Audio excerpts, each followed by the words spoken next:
Welcome back mga kalapatids, ready na si RC Stitchelbout at yung partner niya si Black mga kalapatids. Mamaya loading na namang gabi. Eto nga, nakapagpakain na tayo ng mga alaga natin mga kalapatids. Tapos maya maya dadaling ko na sila sa club. Eto, pasilip ko yung dalawang ibon natin, oh. Kailangan kumain sila ng marami kasi nga bibitawan na naman sila bukas ng umaga. Medyo malayo mga kalapatids. Andito na nga tayo sa club natin. Ito yung dalawang ibon natin mga kalapatids.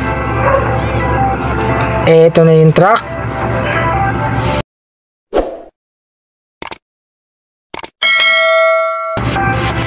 May mga naglo-load na dito mga punchers mga kalapatids. No. Yung ibon nga natin mga kalapatids, andito na sa loob, na ipasok na. Andyan na sila mga kalapatids. Pinasok na ng panshir na nagkakarga ng mga ibon. Ay, may kinakarga pa mga kalapatids.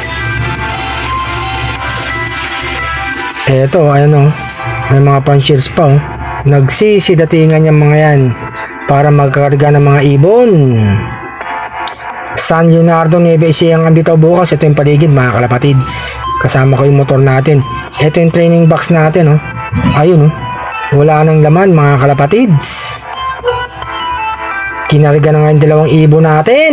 Ayan ang paligid ng ating club mga kalapatids.